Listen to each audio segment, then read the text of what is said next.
all the debates, all the speculation, all the talk, all the gas bagging finally ends on January 8th as the Washington Huskies and the Michigan Wolverines will head down to Houston with all their alums and fans and decide this year's national championship. And we're here to break it all down, how we got to this moment and the fallout of the entire process here on the Sports Cubicle. It's the marvelous one, Dan Marver. I'm Mike Mercado, and this game is all the marbles are on the line, right? And all the cliches that you could say. Michigan to get here, an exciting matchup against Alabama, 27-20 win in overtime. The Washington Huskies beat the Texas Longhorns 37-31, all this on New Year's Day. And to get to this matchup, a lot of marquee teams made the tournament. A lot of marquee teams were snubbed from the tournament. Georgia is going to have an input on whoever wins this national championship, whether they have a claim at it.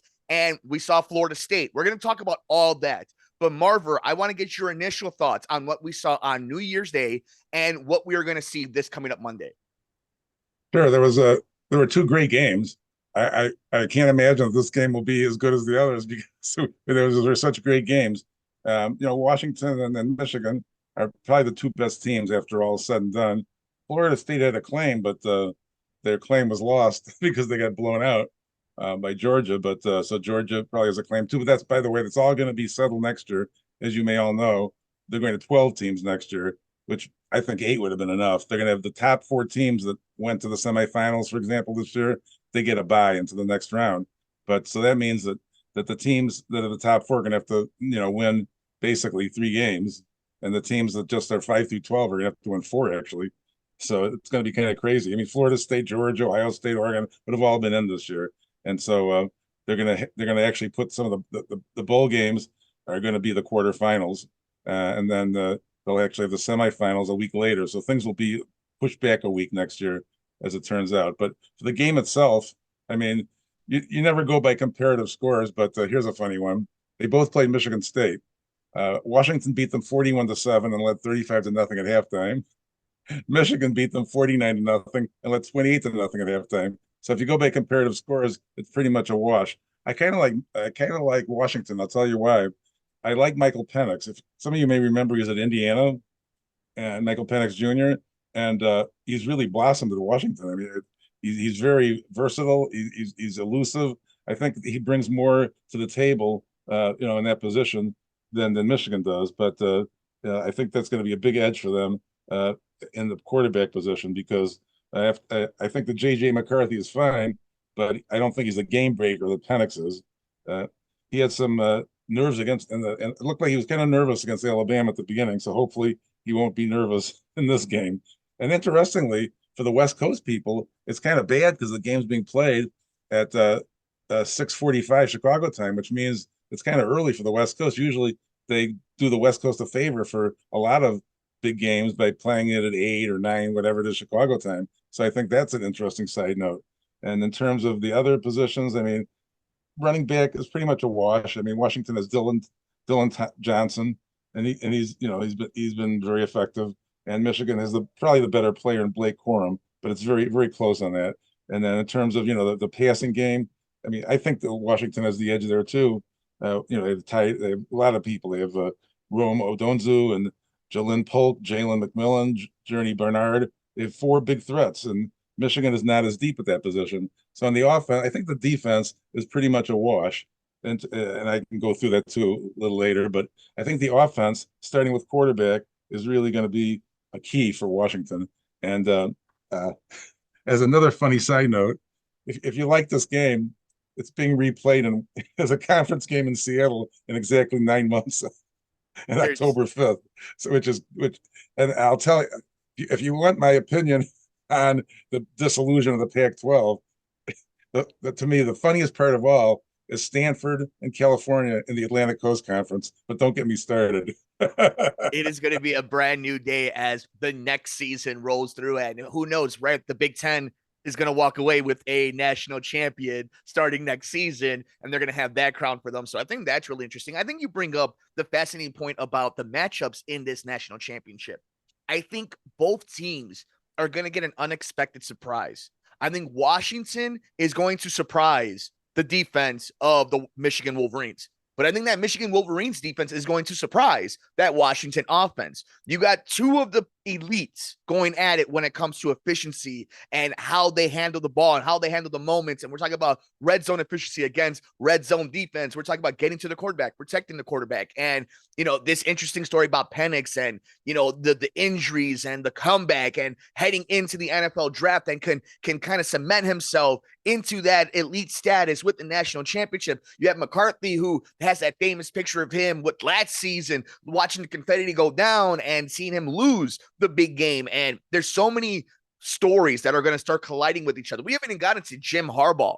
If he wins, does it guarantee he's heading to the Vegas Raiders or to New England? If he loses, does it guarantee he's going to the Vegas Raiders or to the New England Patriots? There are so many different aspects we're going to get to here on the Sports Cubicle. It's Dan Marver. I'm Mike Mercado, and we are getting ready for the Michigan Wolverines and the Washington Huskies national championship game in Houston on January 8th. A wonderful way to start that week. But, Marver, I also want to talk about kind of the impact this playoff made. We're talking about the expansion going on next year, and I think there's a lot of teams that have arguments. Like we said, Georgia. What's fascinating is we saw some great games between Washington and Oregon, right?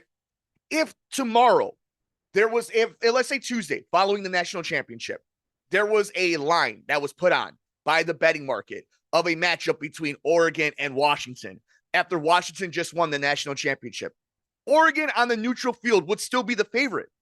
They would be the favorite in that game. So there are teams out there right now that, depending on who wins this matchup, can legitimately say, yeah, but on neutral field, could you beat us?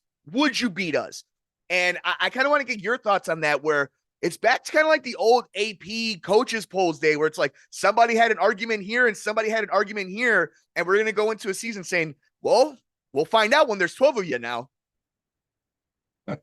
Well, obviously, there was the debate between Oregon and Washington this year, and Washington was able to win the conference championship. It wasn't exactly dramatic. It was 34-31 on December 1st. The regular season game was 36-33 for Washington. For Washington. So Oregon was 6 points short of being in the BCS Final Four. So they're not far off, and that and this will help solve the argument did they deserve to be in there? Obviously not, because they lost to Washington twice, but they did deserve to be in a larger playoff, and they would be under the scenario. And it was to me, it was so funny about Florida State. And by the way, it also is disturbing that a lot of these teams that have players going to the transfer portal or to the NFL don't play in these games, and they're trying to protect their money or whatever you want to call it.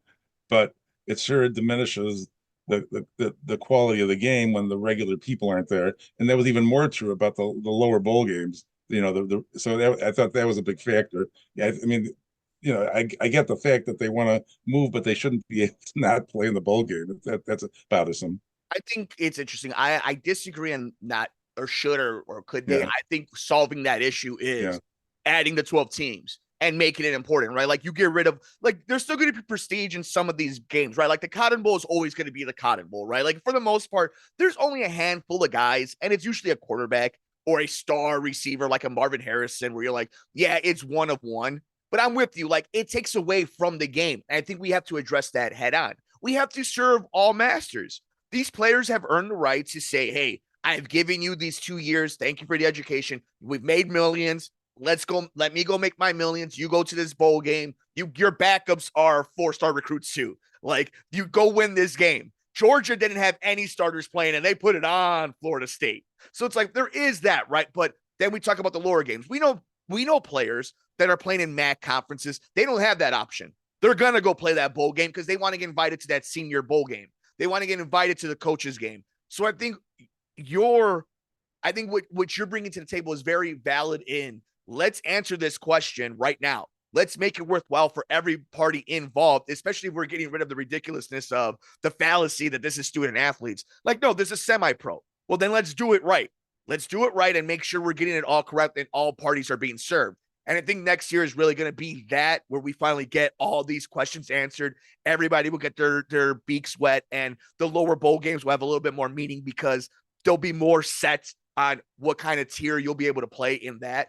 But I also want to get into this the committee part of it, because if we're talking about a little bit of grievances, putting Florida State in this position from Jump Street, we talked about it when it happened. They knew what they were doing. They had the power in their hand to say, all right, when that initial rankings came out and they put them at number 4, they knew what was going to happen the very following week if Alabama won. They could have put Florida State at number 5 and never have had this situation. And they put Florida State in that position. They were the ones that put the black eye on the committee. It had nothing to do with Florida State. Answered every single question that they were given. They won the games they were supposed to. It's not their fault. This isn't wrestling. This isn't television where we get to decide who is going to go because of storyline reasons. Their merits got them to that point. I understand they would have got rolled more than anything. We saw it happen against a bunch of backups in Georgia. But still, like, that to me is more upsetting. It's just they put those students, those athletes, those coaching staff, that university in that position. And I think the committee also looks at what conference they're from in this situation. And obviously Florida State swept the Atlantic Coast Conference, which will probably just be called the ACC from now on. But in any event, so that is actually weighed against them, in my view. Now, there was another team that was undefeated that was in a bowl game and got crushed, named Liberty, who's now in the Conference USA. And they swept through Middle Tennessee and Western Kentucky. So you know, that's another issue. I mean, obviously, you have a team even like Toledo from the MAC that basically lost only one game and their quarterback didn't play in the bowl game. So you have teams like that might have a claim to be in this expanded, like in the 11th or 12th spot, and obviously they're not really even now the champion of the Atlantic Coast Conference.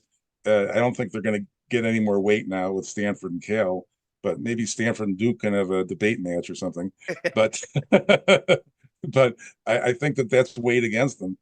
Texas and Oklahoma going to the SEC now makes that conference. They'll probably get at least 2 or 3 bids now, and the Big Ten as well with the expanded format. So I don't even understand how they're going to schedule these things. This conference, it's like the conference standings are meaningless. I mean, there's 18 teams, and you play 8 or 9 of them. You play half of them, and so how do you have standings? That's another issue with all this. And how does Rutgers play Washington in softball and soccer and even basketball? It's insane. And here's the thing, though, and I want everybody who's listening to us on YouTube over at the Sports Cubicle, or if you found us on Sports from the Couch, wherever you get your favorite podcast, of course, check us out on WCPT, Spotify, and SoundCloud. He's the marvelous one, Dan Marver. I'm Mike Mercado here on the Sports Cubicle. We are breaking down how we got to the national championship as Michigan and Washington face off in Houston on January 8th, Monday, January 8th. It's going to be an interesting game. But for all those who are new to the Sports Cubicle, Marver isn't just talking about strong arm conversations. He goes to college women's game. He goes to the softball games, the baseball games. Like, he is legitimately, and we're not talking about he only goes to Northwestern. We're talking he's going to go to see Ball State, and he's going to go see Miami of Ohio. Shout out to the Hawks. He does all this, right? Like, so it's serious when he's saying a legitimate concern of, what about those swim team? It's not like when you hear on these other mainstream, like, where they're only doing talking head stuff. Is like, oh, let's talk about this, which we never talked about before, but we'll make an argument about it. Marver's bringing up a real point, but this just goes to show more than anything that college football, huge gap, men and women's college basketball are the money makers, and that's all that matters to them. So if they have to play Stanford versus Northwestern, so be it. Like, that is just the sacrifice they're going to make, because come December, when the tournament starts, everybody's brains are going to shut off. And when we get to the holidays and we're in the final, the Elite Eight, everybody's going to be going crazy, right? When we get to the Final Four, everybody's going to be going crazy. And I think they've learned that. The networks have learned that, and all the university presidents have learned that as long as we can get to the tournament, Americans will eat it up. Yeah. The quarterfinals are interesting too, as a footnote. The Rose Bowl is guaranteed having a game 4 hours after the parade ends on January 1st.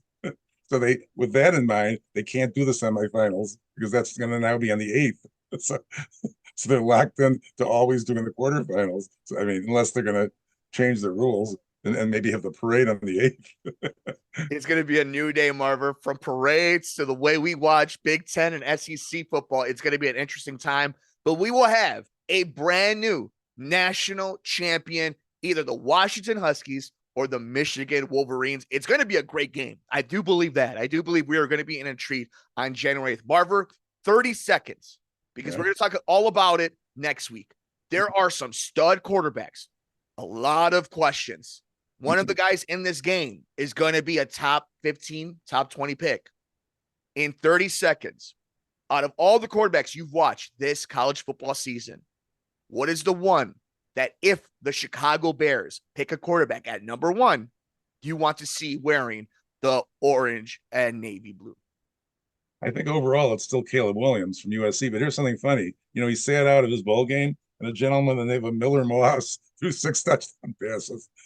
So maybe it was the receivers and not so much Caleb that were excellent.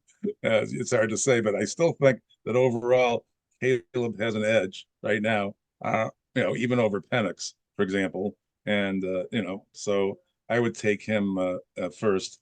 Or I think that and that's the whole nother issue as to whether they should actually take a quarterback, but I would take him if I took somebody. And that is, my friends, what we call in the industry a tease for next week's Sports Cubicle, because after we get through the college football national championship, after we get through Saturday and Sunday football, after we've gotten through Black Monday, we will have all the answers going into both football sports. But until then, enjoy the national championship between the Michigan Wolverines and the Washington Huskies. Officially, the picks are in. Marver, who wins the national championship? Well, I think I started at the beginning leaning towards Washington. I'll stick there because of their offense. The versatility of the quarterback. I do like the defenses will be tough, but I think Penix has the escapability, that the ability to run that will be a factor in this game. I will be going with the Michigan Wolverines, sending off Jim Harbaugh to the NFL with his first football championship. To the Bears? Again, a whole other discussion post Black Monday on what all that's going to mean. It's going to be football never ends. It doesn't matter whether it's playoffs, regular season, off season. It doesn't matter. It's always the king of sports. Until then, we want to know your thoughts. Who wins the national championship? Who goes to the NFL? What is all this madness going to be in the world of football? We're on Twitter at Sports Cubicle TV. Leave a comment, share us, subscribe to us over on YouTube at the Sports Cubicle. We're all over the universe, wherever you get your favorite podcasts at Sports from the Couch. And of course, support us over at WCPT 820s, SoundCloud, and Spotify. He's the marvelous one, Dan Marver. I'm Mike Mercado. We got more coming up next here on the Sports Cubicle.